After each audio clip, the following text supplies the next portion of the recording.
Friends, उम्मीद करते हैं आप लोगों का बहुत अच्छा वीकेंड चल रहा है। तो आज का वीडियो में डिस्कस करेंगे कुछ ऐसी स्टॉक मतलब पीएसयू स्टॉक के बारे में जो प्राइस एक्शन में अच्छा लग रहा है, चार्ट पैटर्न में अच्छा लग रहा है, उसका फंडामेंटल भी मुझे ठीक ठाक लग रहा है।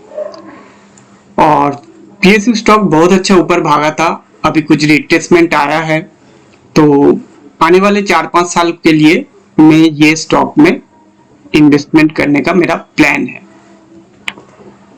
तो स्टॉक के बारे में डिटेल्स डिस्कस करेंगे, उसका फंडामेंटल, टेक्निकल, टोटल 12 स्टॉक मेरा रडार में आया है। तो 12 स्टॉक एक वीडियो में कवर करना मुश्किल हो जाएगा, ये वीडियो 2 पार्ट में आएगा। तो थोड़ा थोड़ा करके इन्वेस्टमेंट 25% करके इन्वेस्टमेंट का प्लान है। अगर स्टॉक यहाँ से ऊपर चले जाते हैं तब भी ऊपर में मैं क्वांटिटी ऐड करूंगा, नीचे भी आता है तब भी मैं क्वांटिटी ऐड करूंगा। ऐसा मेरा प्लान है। 25% करके 4 बार मेरा इन्वेस्टमेंट का प्लान है टोटल। तो एक एक करके स्टॉक डिस्कस करेंगे। आज का जो ये वाला वीडियो में 6 स्टॉक डिस्कस करेंगे और आने वाले वीडियो में 6 स्टॉक डिस्कस करेंगे। तो पहला जो स्टॉक है वो है कॉन्कोर। कॉन्कोर का चार्ट पैटर्न बहुत ही बढ़िया है। स्टॉक ने यहाँ से बहुत अच्छा रैली किया था और यहाँ से भी ये जो अभी जिस लेवल पे आके खड़ा है यहाँ से भी बहुत अच्छा बाउंस आया था। ये देखिए 3 जून वाला कैंडल में, 3 जून नहीं, ये कैंडल होगा आपका डेली चार्ट में देखना पड़ेगा। ये 4 जून इलेक्शन का रिजल्ट वाला दिन का कैंडल। तो यहाँ से भी बहुत अच्छा रैली आया था। अब स्टॉक उसी जोन के आसपास आके खड़ा हो गया और उसका देखिए नीचे से परफेक्ट उसी लेवल से ये बाउंस करके ऊपर जाने की कोशिश कर रहा है। तो स्टॉक में बहुत अच्छा रिवर्सल देखा जा सकता है इस लेवल के आसपास से। लेकिन प्लान क्या रखना है, अगर इस जोन से रिवर्सल आया तो बहुत बढ़िया है, नहीं तो नीचे ये लेवल सपोर्ट का लेवल पहले एक बार डिस्कस कर लेते हैं। सपोर्ट का लेवल है 817, यहाँ पे दूसरा सपोर्ट का लेवल है ये 750 और एक लेवल है वो है 644। ये नीचे का 3 लेवल है। मेरा प्लान है अभी 25% का इन्वेस्टमेंट का। उसके बाद अगर ये नीचे 3 लेवल मिले तो यहाँ पे क्वांटिटी ऐड करने का। अगर स्टॉक यहाँ से ऊपर चला जाता है, ऊपर में अगर कुछ पैटर्न बनाते हैं तो ऊपर में भी मेरा क्वांटिटी ऐड करने का प्लान है। तो स्टॉक ये 10 लाइन तक आ सकता है, यहाँ से भाग सकता है ऊपर, नहीं तो ये जो 817 का लेवल है, 750 का लेवल है, यहाँ से भी भाग सकता है। तो चलिए इसका थोड़ा और स्टॉक का आने वाले 5 साल में टारगेट तो इसमें बहुत बड़ा ही है। मतलब मेरा जो ऊपर का टारगेट, इमीडिएट टारगेट दिख रहा है वो है 1368 तक ऊपर जा सकता है। ये टेक्निकल, एज पर टेक्निकल ये व्यू बन रहा है, लेकिन इसका आने वाले 5 साल में ये स्टॉक आपका कैपिटल का 3 to 4x कर सकता है, उससे ज्यादा भी जा सकता है। लेकिन आपका व्यू थोड़ा बड़ा रखना पड़ेगा। इन्वेस्टमेंट का व्यू थोड़ा 5 से 10 साल के लिए रखिए, तो उसमें आपको बहुत अच्छा बेनिफिट मिलेगा और इन्वेस्टमेंट से ही आपका कैपिटल बहुत अच्छा वेल्थ क्रिएशन होता है। तो चलिए इसका फंडामेंटल एक बार देख लेते हैं। पहले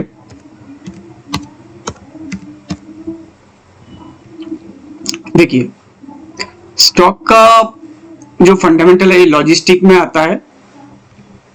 तो कॉन्कोर सब जानते हैं, कॉन्कर को देखिए इसका जो इनकम है, इनकम 2022 में 1050 करोड़ हुआ था, उसके बाद 1170 करोड़ हुआ था, उसके बाद 1260 करोड़ हुआ था 24 में। अभी जो फाइनेंशियल ईयर चल रहा है उसमें इनका प्रॉफिट 1273 करोड़ अभी तक है। और ये क्वार्टर जब मतलब फाइनेंशियल ईयर जब खत्म हो जाएगा ये और ज्यादा इंक्रीज हो जाएगा। तो इनकम ठीक ठाक कंपनी का चल रहा है। ईपीएस भी देख सकते हो धीरे धीरे इंक्रीज हो रहा है। 8 था, 17 था, 19 था, 20 था, अभी भी 20.90 है। 20.90 है, तो ठीक ठाक है। तो कंपनी का एक बार फाइनेंशियल देख लेते हैं, मतलब बैलेंस शीट। बैलेंस शीट में जो मेन बात है, कंपनी का जो एसेट है, करंट एसेट और नॉन करंट एसेट कुल मिला के यहाँ इंक्रीज हो रहा है। 13,465 करोड़ था, तो यहाँ 14,040 करोड़ के आसपास बन गया, तो ठीक है, अच्छा बात है। उसके साथ साथ देखिए लाइबिलिटीज, देखिए लाइबिलिटीज यहाँ पे घट रहा है। ये देखिए 2132 करोड़ था, उससे पहले 2141 करोड़ था, तो ये घट के 2087 करोड़ तक आया है, तो ये अच्छा बात है। अब होल्डिंग देख लेते हैं। होल्डिंग अगर चेक किया जाए तो इसमें प्रोमोटर का होल्डिंग ठीक ठाक है, और एफआई अपना क्वांटिटी कुछ निकाले है, लेकिन एफआई के पास अभी भी 16% क्वांटिटी है। ये जो एफआई यहाँ से निकाले है, तो इसके वजह से स्टॉक में थोड़ा सा दिक्कत आ सकता है, लेकिन खास कुछ दिक्कत नहीं होगा, क्योंकि म्यूचुअल फंड अपना क्वांटिटी इंक्रीज कर रहा है। यहाँ से थोड़ा घटा है, लेकिन इसके पास अच्छा खासा है, और अदर डोमेस्टिक इंस्टीट्यूट अपना क्वांटिटी इंक्रीज कर रहे हैं, तो ठीक ठाक है। ये स्टॉक में इन्वेस्टमेंट किया जा सकता है। तो नेक्स्ट जो स्टॉक है वो है एनएमडीसी। एनएमडीसी का देखिए, इसका चार्ट पैटर्न भी बहुत अच्छा है। देखिए स्टॉक एक फ्लैग एंड पुल पैटर्न बनाया था, ब्रेकआउट दिया था, रिटेस्टिंग किया था, अभी भी फिर से ये रिटेस्टिंग के आसपास ये स्टॉक आ गया, तो यहां से स्टॉक ऊपर जा सकता है। और ये स्टॉक का जो और एक चीज नोटिस करिए, ये जो ब्रेकआउट का लेवल था, पॉइंट था, इसको थोड़ा, हाँ, ये जो ब्रेकआउट का लेवल था इसके आसपास स्टॉक आ गया, तो मेरा प्लान है इस जोन के आसपास कुछ क्वांटिटी ऐड करने का। और इसका जो ऊपर का जो मेरा टारगेट है, वो इमीडिएट जो टारगेट है वो मुझे ये दिख रहा है, ये है 341 तक इमीडिएट टारगेट दिख रहा है। आने वाले 5-10 साल के लिए ये बहुत अच्छा टारगेट दे सकते हैं। और इसका फ्लैग एंड पोल जो पैटर्न बना था उसके हिसाब से एक बार देख लेते हैं इसका क्या टारगेट निकल रहा है। ये यहां से ही लेते हैं, ठीक है, तो ऑलमोस्ट 358 के आसपास निकल रहा है, तो और इसके ऊपर बहुत अच्छा तेजी आ सकता है, और पीएसयू आने वाले 5-10 साल के लिए बहुत अच्छा रिटर्न दे सकते हैं। और ऊपर में इसका जो ऊपर का टारगेट है वो है, ये टारगेट दिख सकता है जो है 524, और इसके ऊपर चलेगा 670 के ऊपर, तो इसमें मल्टी ईयर ब्रेकआउट भी मिल जाएगा, तो उसके बाद बहुत अच्छा ये स्टॉक मूव कर सकता है, तो इस पे नजर बना के रखिए, बहुत अच्छा स्टॉक है। अब इसका एक बार फंडामेंटल चेक कर लेते हैं। देखिए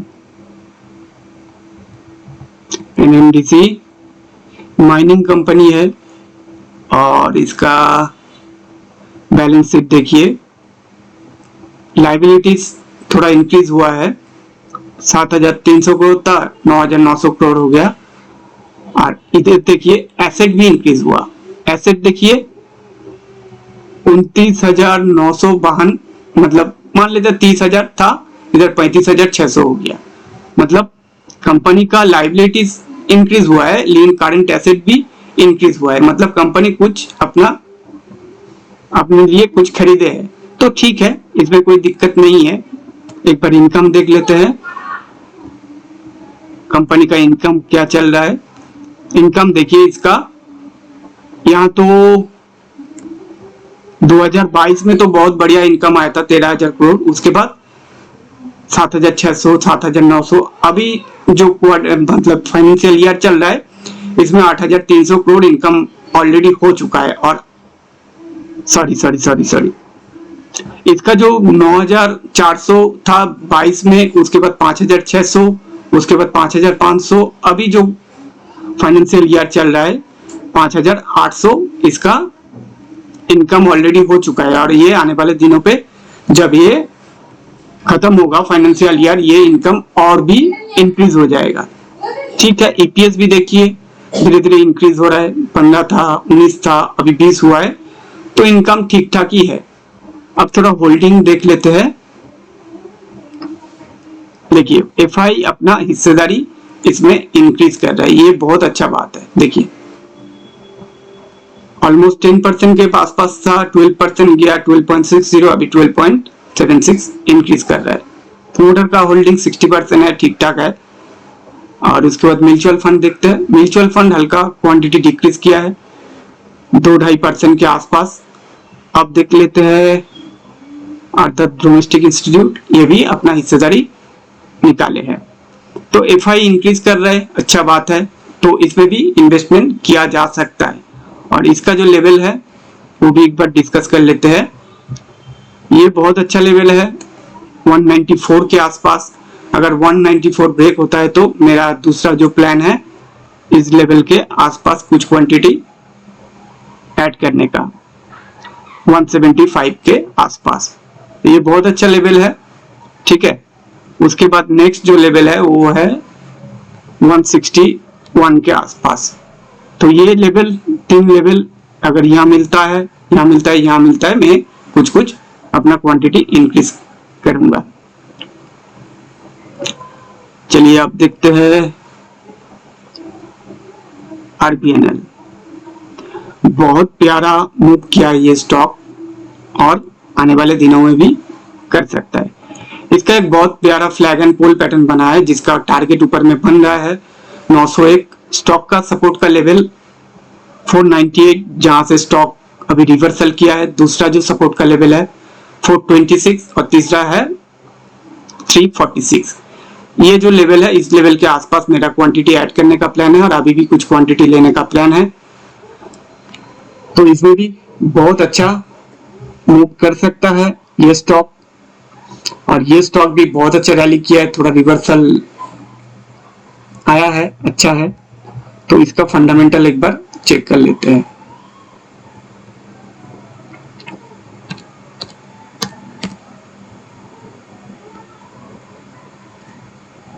आरबीएनएल स्पेशलाइज्ड फाइनेंस, इनकम देखिए, इनकम ठीक ठाक ही है। 2022 में, 2021 में, 20 में 750 करोड़ के आसपास, 990 करोड़ 2021 में, उसके बाद 1100 करोड़, उसके बाद 2023 में 1300 करोड़ और अभी 2024 में इसका 1570 करोड़। और अभी जो फाइनेंशियल ईयर चल रहा है उसमें 1455 करोड़ ऑलरेडी इनकम हो चुका है। तो आने वाले दिनों में ये जब फाइनेंशियल ईयर खत्म होगा इसमें और ज्यादा इंक्रीज होते हुए दिखेगा, ठीक है। तो ये भी अच्छा है। अब देख लेते हैं इसका बैलेंस शीट। बैलेंस शीट में इसका जो दिख रहा है, इसका जो लाइबिलिटीज है, टोटल लाइबिलिटीज था 11,000 करोड़ के आसपास, वो घट के 8,866 करोड़ हुआ है, तो अच्छा बात है ये। और एसेट देखिए, टोटल 18,300 करोड़ था, 19,611 करोड़ हुआ है, तो अच्छा बात है, ठीक है। इसमें भी इन्वेस्टमेंट किया जा सकता है। और इसका होल्डिंग एक बार चेक कर लेते हैं। होल्डिंग में एफआई अपना क्वांटिटी इंक्रीज किया है, ये देखिए। और म्यूचुअल फंड देखते हैं, म्यूचुअल फंड भी अपना क्वांटिटी इंक्रीज किया है। और अदर डोमेस्टिक इंस्टीट्यूट ये भी अपना क्वांटिटी इंक्रीज किया है। प्रोमोटर के पास 72% अभी भी ये लोग होल्ड कर रहे हैं और रिटेलर के पास 17% है, तो इसमें भी इन्वेस्टमेंट किया जा सकता है। तो अब देखते हैं नेक्स्ट हटको। ये जो ब्रेकआउट का लेवल था, स्टॉक परफेक्ट उसको रिटेस्ट करके ऊपर जाने की कोशिश कर रहा है, तो इसके लिए इंपॉर्टेंट सपोर्ट 225 अभी भी इसमें क्वांटिटी ऐड किया जा सकता है। और नेक्स्ट जो सपोर्ट का एरिया है वो 152 और फाइनल जो सपोर्ट का एरिया है जो 102 के आसपास है। तो और एक है जो है 102 के आसपास जो लेवल है, तो स्टॉक इतना नीचे आएगा कि नहीं आएगा पता नहीं है, लेकिन आपको हमेशा रेडी रहना पड़ेगा, क्योंकि स्टॉक अगर नीचे आता है तो क्वांटिटी ऐड करने के लिए। ये सारा लेवल बहुत बढ़िया है, 225 का लेवल भी बहुत बढ़िया है। तो मेरा प्लान है अभी 25% इन्वेस्टमेंट का, अगर ऊपर जाता है ऊपर में भी क्वांटिटी ऐड करना है, नीचे आता है तब भी क्वांटिटी इंक्रीज करने का प्लान है। अब इसका फंडामेंटल एक बार चेक कर लेते हैं और इसका टारगेट एक बार बता देते हैं। ये जो 355 इसका जो हाई था, ये पहला टारगेट होगा, और इसके ऊपर अगर ये स्टॉक चलता है तो इसका टारगेट 499 के आसपास तक जाएगा, और आने वाले 5 साल में इसका बहुत अच्छा टारगेट दे सकते हैं, 4 डिजिट तक ये स्टॉक चले जा सकते हैं। अब देखते हैं इसका फाइनेंशियल।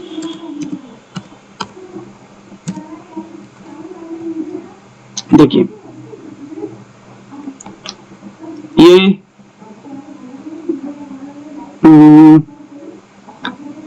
पहले देखते हैं इसका लायबिलिटीज। ये फाइनेंस के अंदर आता है, मतलब अर्बन एरिया में बिल्डिंग वगैरह ये सब डेवलपमेंट करता है और भी बहुत काम करता है डेवलपमेंट का। तो इसका जो लायबिलिटीज है, टोटल लायबिलिटीज 76,000 करोड़ के आसपास है, और इसका टोटल एसेट है 93,000 करोड़ के आसपास है। ठीक है, इसमें इसका थोड़ा लायबिलिटीज ज्यादा होता है जो फाइनेंस में आता है। और इसका इनकम देख लेते हैं।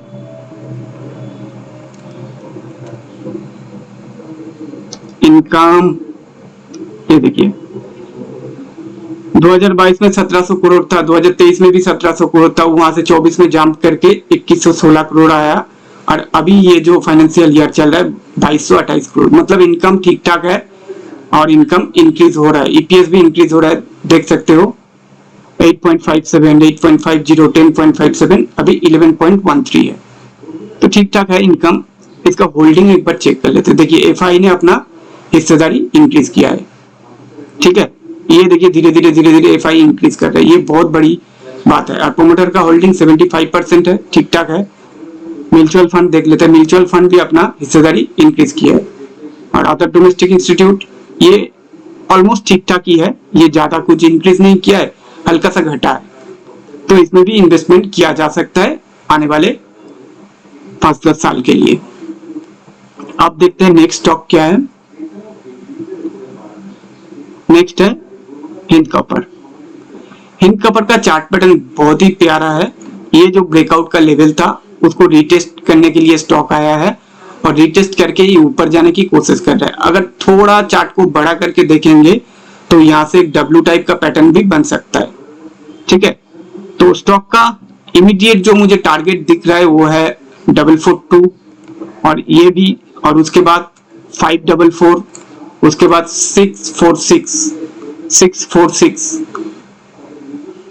ये स्टॉक ऐसे कुछ राउंडिंग बटन बनाने की कोशिश कर रहे हैं, और फुल राउंडिंग बटन कंप्लीट होगा जाके 646 के आसपास, और 646 के ऊपर मल्टी ईयर ब्रेकआउट आ जाएगा। इसके ऊपर स्टॉक 4 डिजिट में भी जा सकता है, और स्टॉक का पैटर्न बहुत ही बढ़िया है।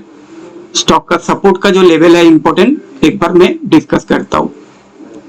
ये जो लेवल है ये बहुत बढ़िया सपोर्ट है जहां से स्टॉक बाउंस कर रहा है, और 278 ये भी बहुत अच्छा सपोर्ट का एरिया है, और नीचे 231 ये भी बहुत बढ़िया सपोर्ट का एरिया। फाइनल जो बहुत अच्छा सपोर्ट का एरिया है वो है 196 के आसपास, जहां से स्टॉक का ब्रेकआउट स्टार्ट हुआ था, बड़ा वॉल्यूम आया था।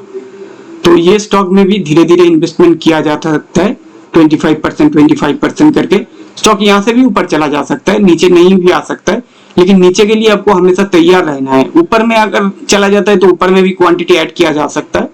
ठीक है, तो चलिए इसका फंडामेंटल एक बार चेक कर लेते हैं। हिंद कॉपर,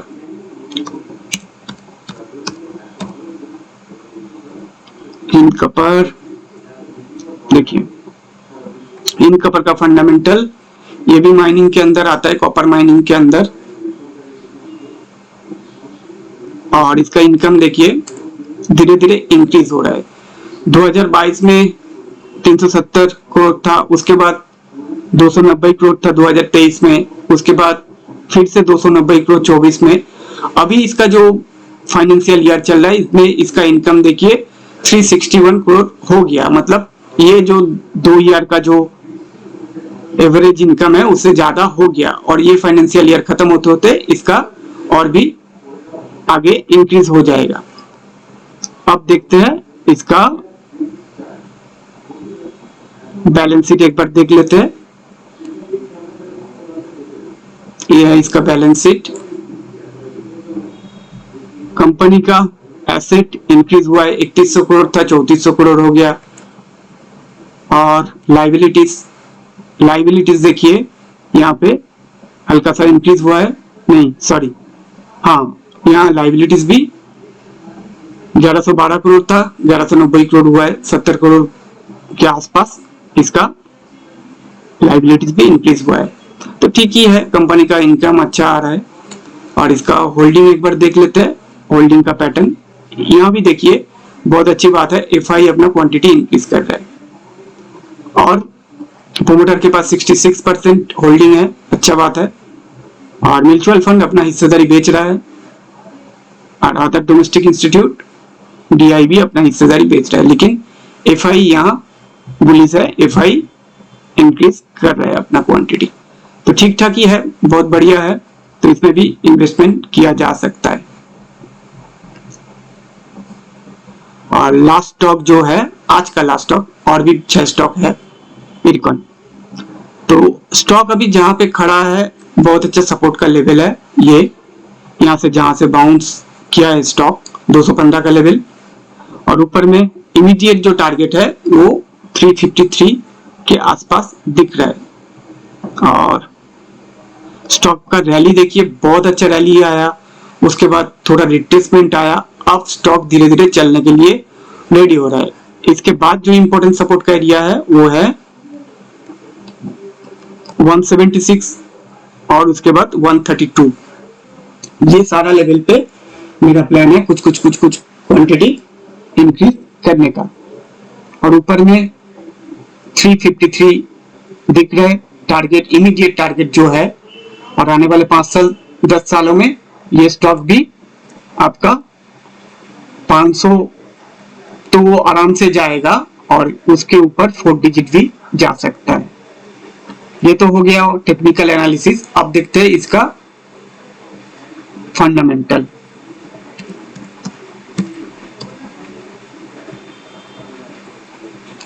फंडामेंटल में कंस्ट्रक्शन एंड इंजीनियरिंग, रेलवे का बहुत काम करता है ये कंपनी।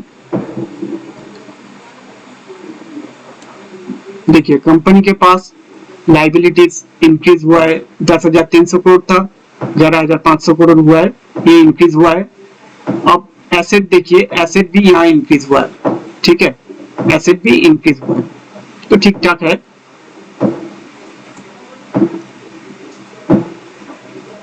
अब देखना पड़ेगा इसका इनकम। इनकम देखिए, इनकम 2022 में 590 करोड़ था, 2023 में 765 करोड़ था, उसके बाद 2024 में 930 करोड़ हुआ था। अभी जो इसका इनकम जो फाइनेंशियल ईयर चल रहा है इसमें 966 करोड़ ऑलरेडी है, और जब ये फाइनेंशियल ईयर खत्म हो जाएगा तब इसमें और भी क्वांटिटी, मतलब इसका जो इनकम है और बढ़ जाएगा, ठीक है। तो ठीक ठाक है, इनकम भी ठीक ठाक है। और इसका एक बार होल्डिंग चेक कर लेते हैं।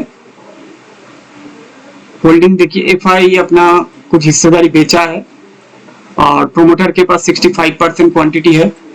म्यूचुअल फंड देखते हैं, म्यूचुअल फंड अपना अच्छा खासा हिस्सेदारी इंक्रीज किया है। आप देखते हैं डोमेस्टिक इंस्टीट्यूट में क्या किया, ये भी अपना हिस्सेदारी कुछ इंक्रीज किया है। रिटेलर के पास 27% है, तो इसका भी फंडामेंटल ऑलमोस्ट ठीक ठाक है, तो आने वाले दिनों के लिए इसमें भी इन्वेस्टमेंट किया जा सकता है।